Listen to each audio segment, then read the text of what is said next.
If you've been drinking or buying this water, don't scroll past this video. This is a 40 pack of great value water for under $6. I used to think I was getting such a good deal because other waters are more expensive, but here's why it's so cheap. This water has added chemicals to it: calcium chloride and sodium bicarbonate. Calcium chloride is used for melting snow and ice on the roads as a dust suppressant on unpaved surfaces. Sodium bicarbonate is used to treat indigestion and heartburn, commonly used in household cleaning and temporary symptom relief. Now y'all tell me why the hell we need this in water. Make sure y'all being careful with what y'all put in y'all bodies and reading these food and drink labels. You have to learn the food supply chain's algebra in order to know what's good for you and what's not. If it starts with 9, it's fine. You can wash those pesticides off with baking soda and a veggie wash linked on my profile called Green. If it's 4, throw it out the door. It's conventionally grown, which means the pesticides are systemically introduced through the roots. If it's 3, it means it's electronically ionized, which means all the nutrition of that fruit has been zapped out of it. So that's the problem. Here's the solution: grow your own fruits and vegetables, and if you can't, go to your local farms where they're doing it in your neighborhood land and get it from them. The easiest way to start changing your life is looking at the products that they're clearly just giving to us, that they obviously don't care, and seeing all of these ingredients and realizing that, please look at this, 21, so if you eat 6 of these, you're eating ×2 this list of ingredients and putting it into your body, and it's bioengineered to taste great, but definitely not support health. And then if you live in the United States of America, just look and find out what brand it is. This is Nestle. Okay, Nestle obviously bioengineers their food ingredients and makes them a chemical concoction of things that you would probably never use. So since no one wants to save us or talk about it, only you can save yourself or prevent a forest fire in your gut microbiome by avoiding bioengineered food ingredients. Your chances of finding something healthy are extremely low. But if you pick up a product on the shelf, flip it around, and you don't see weird names you've never heard of before, or if it's not bioengineered, there's a high likelihood it's better for you. Because look at these pickles in the chilled section. That pickle's almost white. And Target doesn't sell the brand, but look for the food coloring. Oh, just kidding. I found Heinz. Yeah, they're definitely the one that doesn't care. So there's your yellow and blue food coloring. Yummy. So any and every president that I've seen over my entire lifetime has never changed any of this. So what are you going to do? Consume some soybean oil, or is that vegetable oil, or is that a soda or Oreo in there as well? What are we mixing all these for? Oh, that's right. The companies that don't care. They're even coming after the kids. So next time you see red, white, and blue, flip it around and, well, there you go. Because imagine if someone decided to stand up against that. I think it's pretty interesting where these water sources are.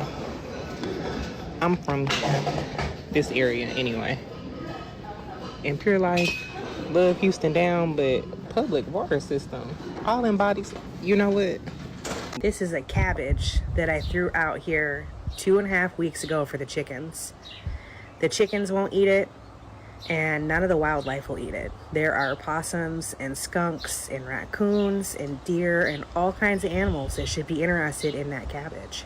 I can't stop thinking about this video of a lady who bought her daughter a McDonald's Happy Meal as a reward, and at the restaurant, instead of them giving her a small fry that comes with the Happy Meal, they ended up giving her a large fry, which her daughter ended up not finishing. And the mom, she didn't want to eat it herself, so she ended up throwing them out the window so that the birds or the animals that were outside could eat them. So the next day, she passes by the same spot and she notices that no bird, no animal came near those fries.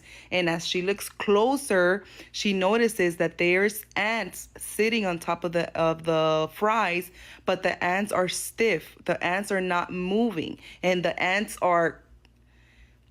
So, and I can't stop thinking about the video because no bird, no animal wanted to eat those fries. The only thing that came near those fries were ants, and it literally them.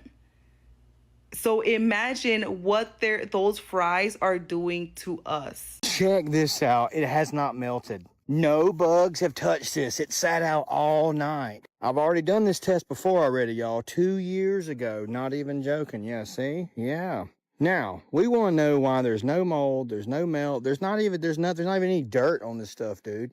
I would highly suggest, though, to stop eating this, man, and stop feeding this to your kids, seriously, because look, That should have done something else. I know y'all are gonna say, well, it doesn't have ice cream on your box anymore, dude. That's the point. That's the point, y'all. Come on, man. Like, dude, we quit eating this. We lost 100 pounds apiece. My wife and I did. So I highly suggest, man, y'all do the same. Make sure you never buy meat again until you check this first. After what I just learned, I'm looking for this one word on labels that most people don't even know exists. More and more bioengineered foods are coming into grocery stores. And it's important to know if you are eating high quality food or if it's fake meat.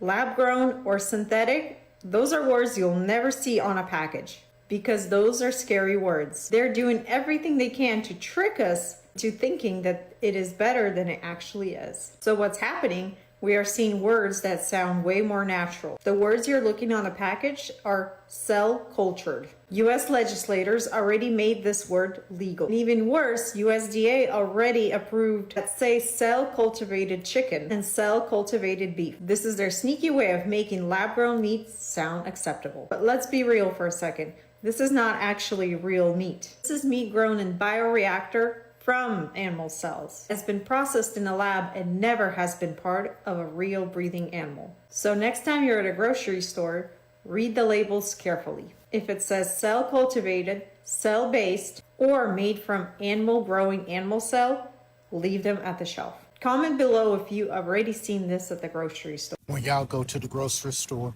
make sure to read the labels. Let me show you a few examples why. Contains a bioengineered food ingredient.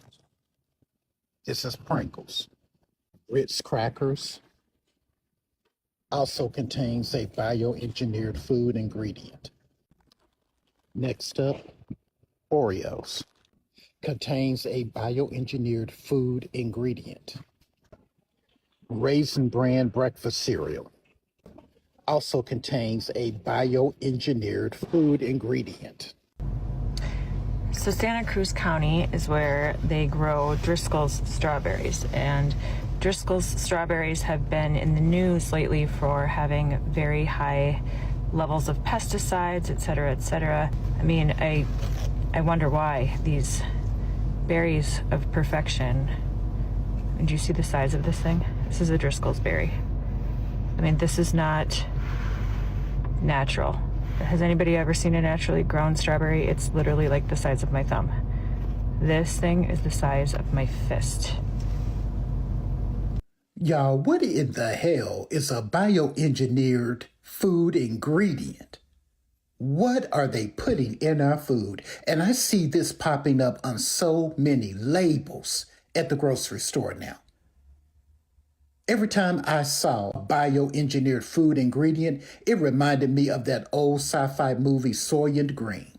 And my fellow sci-fi enthusiasts, you will know what I'm talking about. We have to be so careful with what we put in our bodies. This should be illegal. Life in America. Read the labels, y'all, on your food and be careful out here.